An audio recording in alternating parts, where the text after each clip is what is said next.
Welcome to YouTube channel Divya सागर। एक बार फिर से मैं हाजिर हूं आपके लिए एक नई कहानी के साथ। आज की कहानी बहुत ही इंटरेस्टिंग होने वाली है, तो वीडियो को पूरा जरूर देखिएगा। और मुझे लगता है चैनल को तो आपने सब्सक्राइब कर ही लिया होगा। तो चलिए देखते हैं आज की कहानी।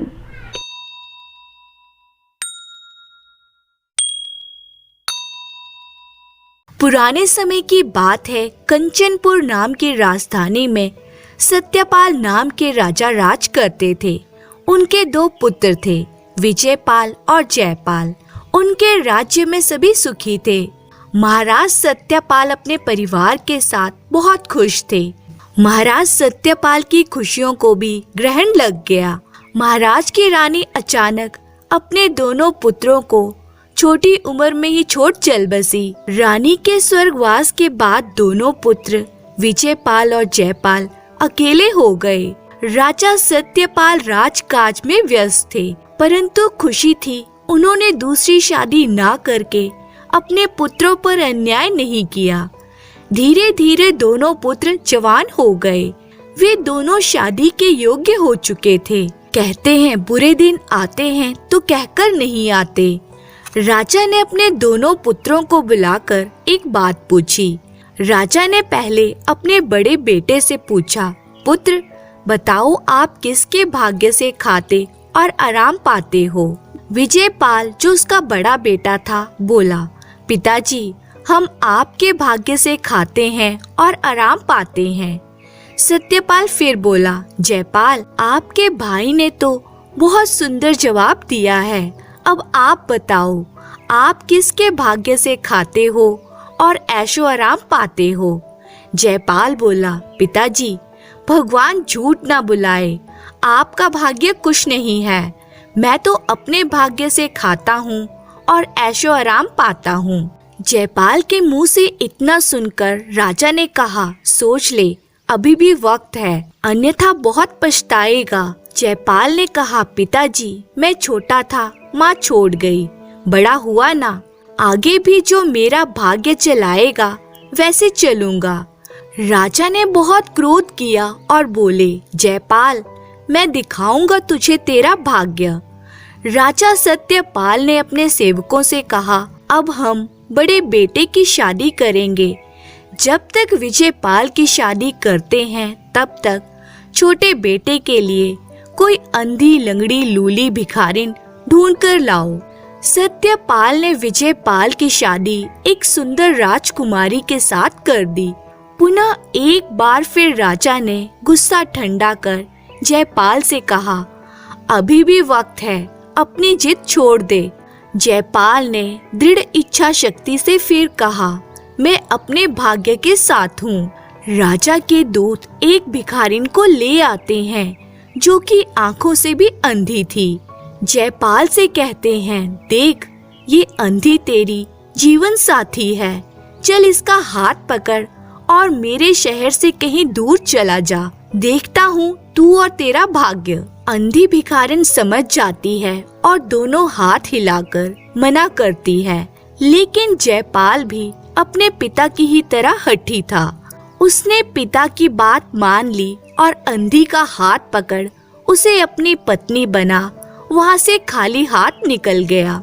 जयपाल अंधी दुल्हन के साथ चलते चलते अपने पिता की राज्य सीमा से बाहर एक शहर से पहले पेड़ के नीचे बैठ गया। रास्ते के थके हारे नींद लग गई, शरीर को थोड़ा आराम मिला। अब वे दोनों भूख से व्याकुल हो उठे। फिर वो दोनों नजदीक ही एक शहर में पहुंच गए। जयपाल ने अपनी प्यारी पत्नी को साथ लेकर भीख मांगी। जो कुछ भिक्षा में मिला उसे एक पेड़ के नीचे बैठकर पकाकर पहले धर्म पत्नी को खिलाया, फिर खुद खाया। अब अंधी ने जयपाल से कहा, आपने मुझे अपनाकर अपना जीवन क्यों बर्बाद किया? जयपाल ने कहा, तुम्हारी आंखें मैं हूँ, चिंता न करो, हमारा अपना भाग्योदय भी होगा। अगले दिन जयपाल अंधी दुल्हन को साथ लेकर भिक्षा के लिए चल पड़ा। भीख मांगते मांगते जयपाल अपनी पत्नी के साथ साथ एक साहूकारनी के दरवाजे से गुजर रहा था। साहूकारनी जयपाल को देख उसकी छवि पर मोहित हो गई। होती भी क्यों ना, एक तो राजा का पुत्र, दूसरा वो इतना सुंदर था। साहूकारनी ने जयपाल को कहा, इस अंधी के लिए अपना जीवन क्यों बर्बाद कर रहे हो?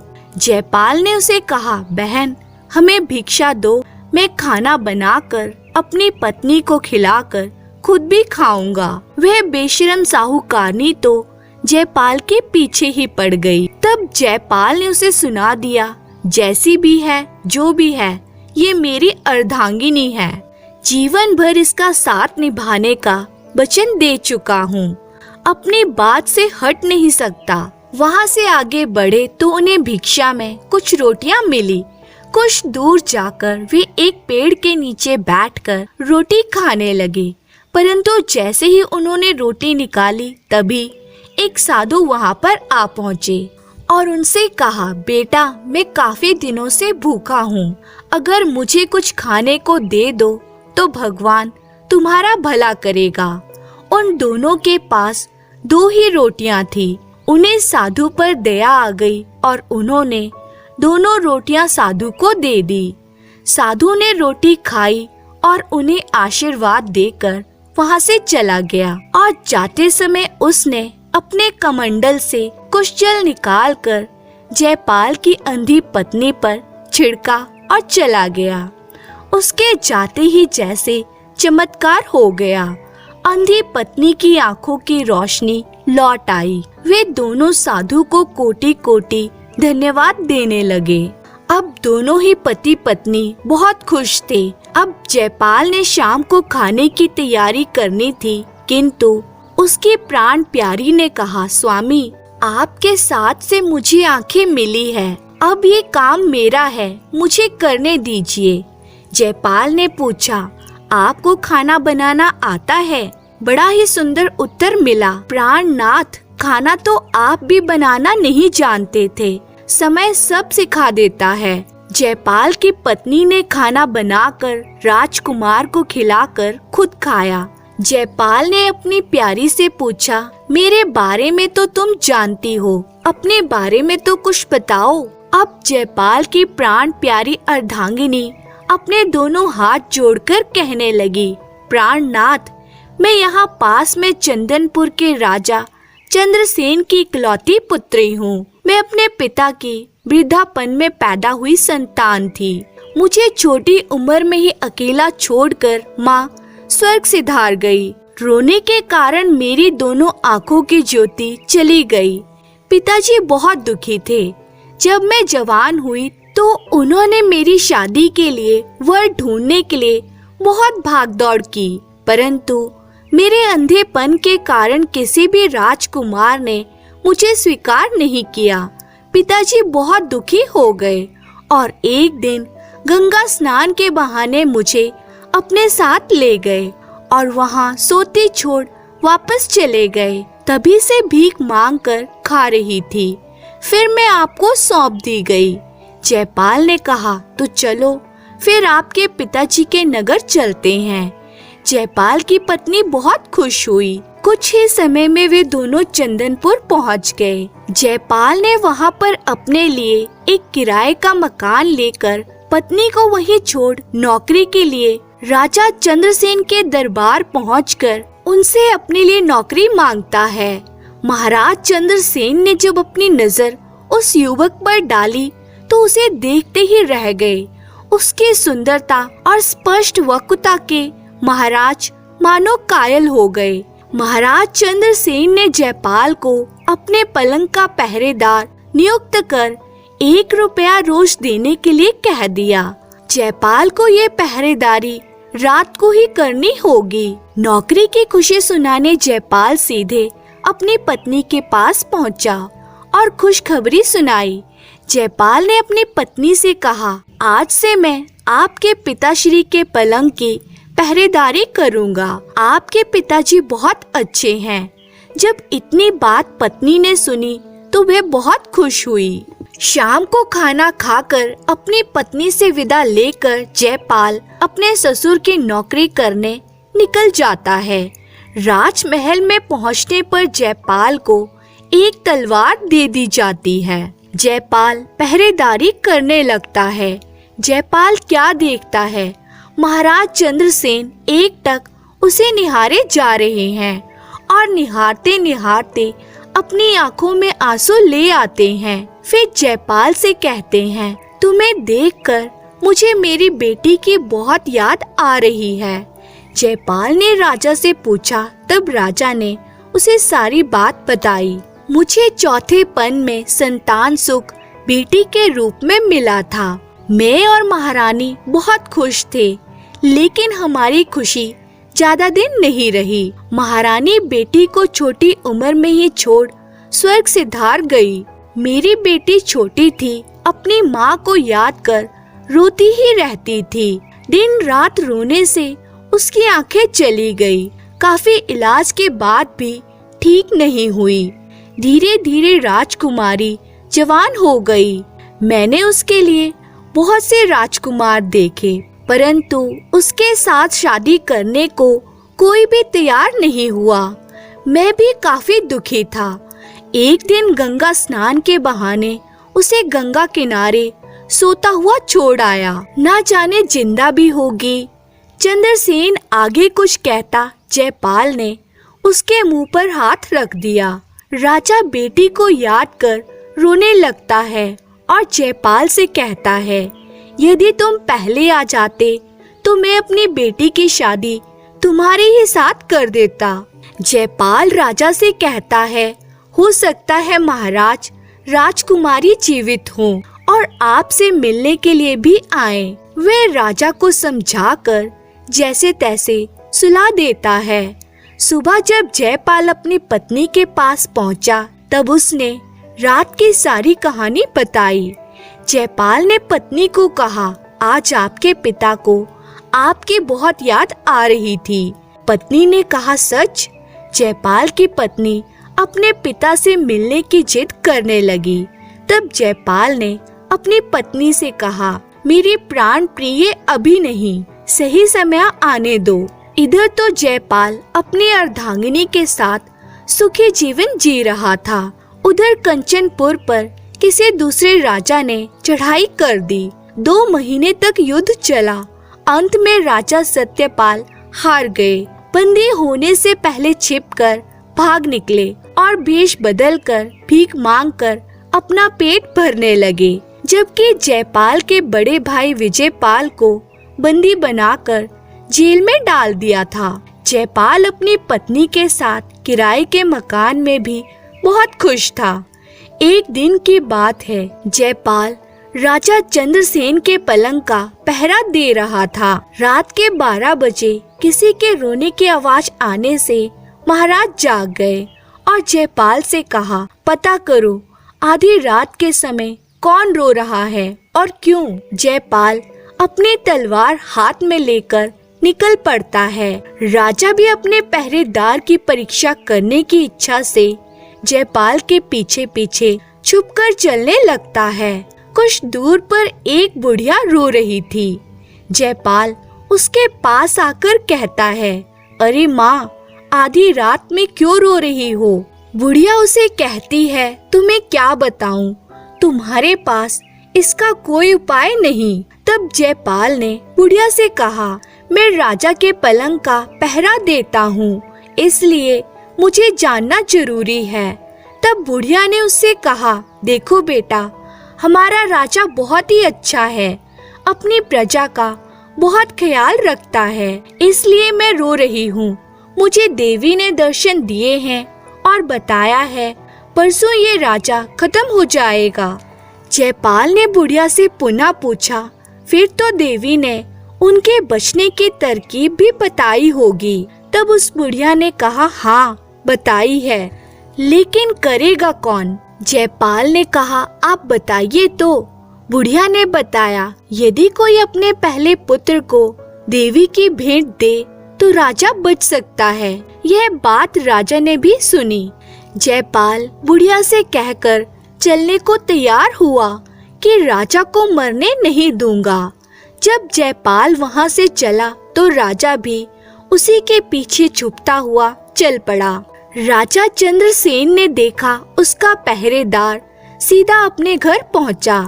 जब उसके पत्नी ने उसे आने का कारण पूछा और कहा, आप पिताजी को छोड़कर रात में क्यों आए हो? तब जयपाल ने अपनी पत्नी को बताया, आपके पिताजी को परसों मर जाना है, अब तुम ही उन्हें बचा सकती हो। जयपाल की पत्नी ने कहा, कैसे? तब जयपाल ने सारी बात उसे बता दी। जयपाल की पत्नी बहुत उदास हुई, परंतु कुछ देर बाद बोली, प्राणनाथ, अगर हम जीवित रहेंगे तो बेटा और भी हो जाएगा, मगर पिताजी कैसे मिलेंगे? अतः चलो पुत्र को देवी की भेंट चढ़ा देते हैं और पिताजी को बचा लेते हैं। अब तक राजा समझ चुका था और अपनी बेटी को सकुशल देख बड़ा खुश हुआ। खुशी और दुख के संगम में राजा ने अपने आप को कैसे संभाला होगा समझ सकते हैं। जयपाल अपनी पत्नी और पुत्र के साथ देवी मंदिर की तरफ चल दिया। राजा फिर उनके पीछे चल पड़ा। वहां पहुंचकर जयपाल की पत्नी ने पुत्र को गले लगाकर प्यार किया। अब अपने पिता को बचाने के लिए पुत्र को भेंट चढ़ाने के लिए देवी के आगे कर दिया। जयपाल ने अपनी ही तलवार से बेटे का सिर काट देवी पर चढ़ा दिया, किंतु यह क्या नववाणी हुई, अभी तक देवी का खप्पर भरा नहीं। जयपाल ने आप देखा ना ताप झट से अपना सिर एक झटके में काटकर गिर पड़ा। जब उसकी पत्नी ने देखा पत्नी और पुत्र दोनों की ही बलि चढ़ गई है, तो उसने सोचा, मैं जिंदा रहकर क्या करूंगी। उसने भी अपनी गर्दन काट डाली। राजा ये देखकर बहुत दुखी हुआ और सोचने लगा, जब मेरी बेटी, दामाद और नाती ही नहीं रहे तो मैं जिंदा रहकर क्या करूंगा। राजा ने जैसे ही अपनी कटार हाथ में ली, आकाशवाणी हुई, राजा रुको। तब राजा चंद्रसेन ने कहा, अब जीकर क्या करूंगा। देवी प्रकट हुई और राजा से कहा, धन्य अमृत छिड़क दिया, तीनों प्राणी जिंदा हो गए। राजा ने अपनी बेटी, दामाद और नाती को गले से लगा लिया और अपने साथ ले जाकर घर पहुंचकर उनका भव्य स्वागत किया। चंद्रसेन ने मुनादी करा दी, कल मैं अपने दामाद का राज तिलक करूंगा, सर्वसाधारण उपस्थित हों। राजा चंद्रसेन ने अगले दिन जयपाल का राज तिलक कर दिया। दूसरे दिन जयपाल के हाथों से दान कराना था। दान समारोह की तैयारियां जोरों पर थी। जयपाल को राजसी पोशाक पहनाई गई। दीन गरीबों की बड़ी लंबी कतार लगी हुई थी। दान सामग्री को एक बड़े से तख्त पर करीने से सजाया हुआ था। राजपुरोहित समय अनुसार अपनी गद्दी पर आसीन हो जाते हैं। निश्चित समय पर दान वितरण शुरू हुआ। दान दिया जा रहा था, तभी एक भिखारी हाथ बढ़ाता है। जयपाल उसे एक तरफ सम्मान से बिठाने के लिए आदेश देता है। भाग्य की भी विडंबना देखो, जिस भिखारी को जयपाल ने ससम्मान बिठाया था कोई और नहीं बल्कि कंचनपुर के राजा सत्यपाल थे। जयपाल ने अपने पिता सत्यपाल को पहचान लिया था, मगर सत्यपाल अपने बेटे को नहीं पहचान पाया। सत्यपाल बैठा हुआ परेशान हो रहा था। अपने मन में यह विचार कर दुखी था कि कहीं ये राजा मेरे दुश्मन का जानकार तो नहीं।